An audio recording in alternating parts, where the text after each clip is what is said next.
We begin today's show with the fatal shooting of Lorenzo Salgado Araujo, the 52-year-old father, husband, small business owner, originally from Mexico, killed by an ICE agent last Tuesday in Houston, Texas, during his early morning commute to work at a construction site. First-hand accounts from the men who were also in his van that morning continue to refute claims by ICE officials that Araujo allegedly posed a threat to the agents and attempted to ram them with his van. The three men are currently detained by ICE and are facing deportation. They're all reportedly undocumented from Mexico and had lived in the U.S. for decades. The New York Times reports two of them spoke at length with Democratic Congresswoman Sylvia Garcia, whose district includes Houston, and told her that the shot that killed Araujo was fired into the front passenger side window. One of the men is Araujo's younger brother, Victor Salgado Araujo. The Department of Homeland Security last week acknowledged that Lorenzo Araujo was targeted by mistake and that federal agents were in fact searching for a different person. This all comes as his family and advocates are demanding an independent investigation amidst fears the Trump administration will attempt to conceal or tamper with evidence. ICE says none of the agents involved were wearing body cameras at the time of Araujo's killing. The New York Times reports there have been at least 22 shootings involving federal immigration officers since Trump returned to office. 6 people, including 3 U.S. citizens, have been killed. This all comes as the White House has demanded an increase in immigration detentions, ordering ICE officials to make at least 2,000 arrests per day. At the end of June, beginning of July, there were 10,000 arrests in 5 days. For more, we go to Washington, D.C., where we're joined by Juan Proaño, CEO of LULAC, the largest and oldest Latino civil rights organization in the United States. Juan, thanks so much for joining us. You were there in Houston. Now you're in Washington. Can you talk about what we understand at this point happened to Lorenzo Araujo? Well, Amy, thank you so much for having me, and good morning, Juan. I think, it's been widely reported. My perspective is that ICE was casing Magnolia Park, which is a 97% Hispanic community. They were hunting for Latinos. They saw a brown man, a Latino man, driving a work truck, and they followed suit. We all know now what the deadly consequences of that are, and ICE has been, walking back every statement that they've made. They said initially it was a targeted enforcement action. They said that he used his vehicle as a deadly weapon. They said that, the officers acted basically in self-defense. And they've now retracted, obviously, that he was not the target. But then they stated that there were 2 other men that were targeted, and they let slip that those men were of Guatemalan descent. But everyone in that van was actually a Mexican national. There was no damage to the front end of the vehicle, the back end of the vehicle, the side panels. There's a black skid mark from the black SUV that they used to pin that car to the sidewalk. And I think most egregious of all those things was the fact that once he was on the ground prone, we've seen the videos, we've seen his cries for help. He knew that he was dying. They waited almost 20 to 30 minutes to get him an ambulance to take him to the hospital. And in that time, they took all of his personal identifiable information off of his person. So when he was admitted into the hospital, they admitted him as a John Doe. Now, the family was there. Ronaldo was there. He was on site. I've seen the text messages with the FBI and the ICE agent between the 2 men. And they really just strung him along for hours until finally sending him to the hospital. Family had a hard time even finding him, because when they arrived at the hospital, they said that there was no Lorenzo Salgado Araujo in their manifest, in their records. It took several hours more for them to make the connection between the 2 men. And he wasn't told that his father passed away until 3 o'clock, more than 6 hours later.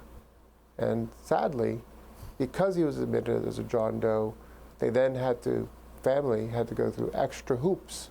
They had to do a biometric forensics examination to confirm he is who we always knew he was, Lorenzo. And they didn't actually get the final determination, which was that he was killed, and it was a homicide, until the following day, almost 24 hours later. A really tragic event, and it was a senseless murder on the streets of Houston. And Juan Proaño, what's been the involvement of the Houston Police Department in this? Houston Police Chief Noe Diaz was supposed to meet with the FBI. Well, we've been working very closely with the District Attorney's Office, with Sean Tier. I was there at the initial meeting. I found him to be very sincere in his condolences to the family. I found him to be very much a straight shooter and honest. And he flat out told me that they would be doing an independent investigation. They would be moving forward aggressively in doing so, but the main limiting factor was going to be cooperation of the federal agencies involved. There are multiple strings of investigation. So now we have the District Attorney General that's doing an investigation. You have the FBI that's doing an investigation. You have the DHS Inspector General that's doing an investigation. And the last investigation to be announced recently was that of Mayor Whitmer. For days and days and days, he refused to act, saying that they had no purview over the shooting because HPD basically was not involved. And while that may be true, the fact of the matter is that a resident of Houston was killed on Canal Street. And my understanding is whenever there's a shooting, whenever there's a murder, the police actually investigate. So I'm glad that they are now moving towards a full investigation. But my expectation is that their investigation will similarly be hampered by DHS, by the federal agencies, and we already know 6 days later, a week now basically since his senseless death, that they have turned over nothing at all. No evidence, not the van, not his possessions, nothing at all. And why weren't the agents wearing body cameras? Haven't federal authorities promised to equip ICE agents with body cameras?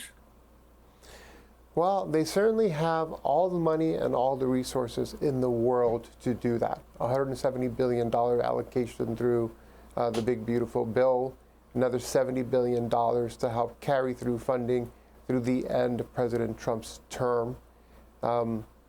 My understanding is that certain states have different regulations. In Minneapolis, Minnesota, they're required to actually have body cam footage.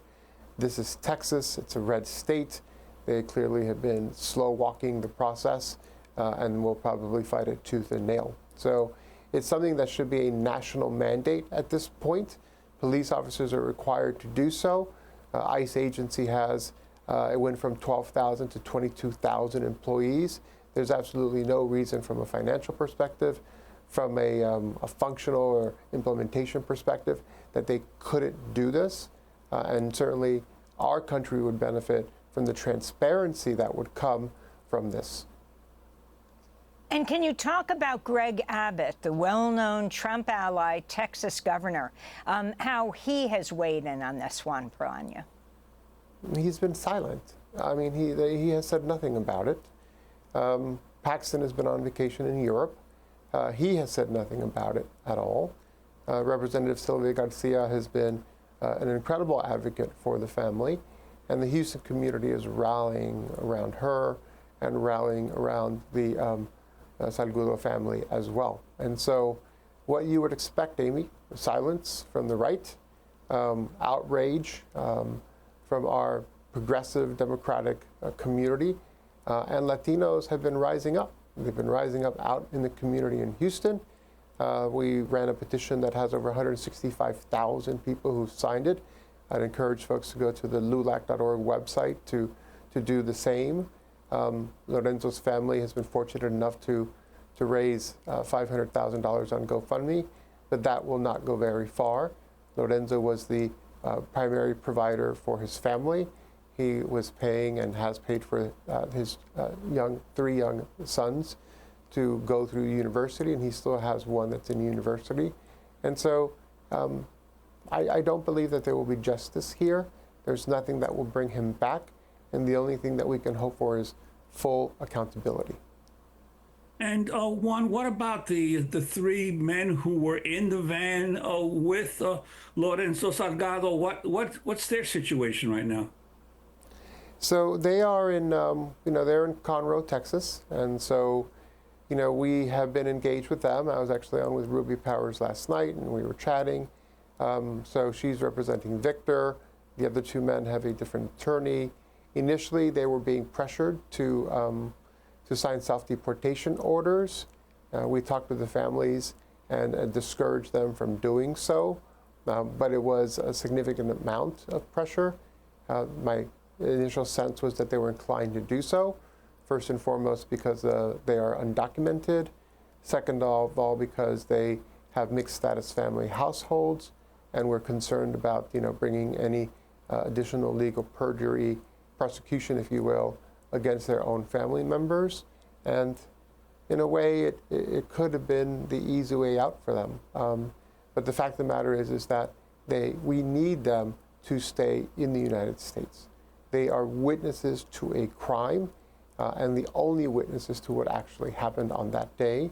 Of all the video footage that we've collected, nothing actually shows the actual shooting itself. And so that's one thing that we lack in this particular case. And Juan Proaño, before we go, we're going to go up to Biddeford, Maine for our next segment. But you are the CEO of the largest and oldest Latino civil rights organization in the United States. You represent the whole country. And yet another Latin American immigrant, this person, 26 years old, apparently had work authorization. Not that that should be an issue when it comes to being shot dead in the streets, was shot dead as he drove, the father of a 3-year-old, as he drove to work. Your final comments on reeling from this one in Houston, this killing, to what's happened in Biddeford. Well, thank you, Amy. I have to tell you that these both have hit me really hard. Lorenzo was 1 year younger than I am. He was 52. I'm 53. Joan in Biddeford, Sebastian, is Colombian. My mother's from Colombia. My family is from Colombia. 26 years old, as you said, a father of a young girl, 3 years old, and a beautiful wife. And it's a senseless tragedy. The same circumstances, Amy. He was initially targeted by mistake, okay? The officers were not in any jeopardy at all. They actually were the aggressors here, trying to open the vehicle, as he plainly said he was trying to actually stop. The fear in the community is prevalent. And it's my honest belief, and if you take a look at the numbers, that they are targeting Latino men. Of all the people currently in detention, 80 to 90% of them are Hispanic men, predominantly from Mexico, Honduras, Venezuela, Nicaragua. It is the majority, significant majority, and the escalation has been significant. Biddeford is a small town. It is 22,000 people. It has about 550 Hispanics. If they are hunting immigrants in Biddeford, Maine, and in Houston, just imagine what they're doing across the country. It has been underreported since the killing of Renee Good and Alex Preddy. Let's be clear about that. You mentioned early on, right? 2,000 men, 2,000 detentions over the course of a week, 2,000 per day. But we haven't raised this enough. It is a critical moment in this country. We are not leading. This is not leadership, and it is time to demand change. Juan Proaño, we LULAC. thank you for being with us, CEO of LULAC, the oldest, largest Latino civil rights organization in the United States, joining us from Washington, D.C. Thanks for watching Democracy Now! On YouTube. Subscribe to the channel and turn on notifications to make sure you never miss a video. And for more of our audience-supported journalism, go to democracynow.org, where you can download our news app, sign up for our newsletter, subscribe to the daily podcast, and so much more.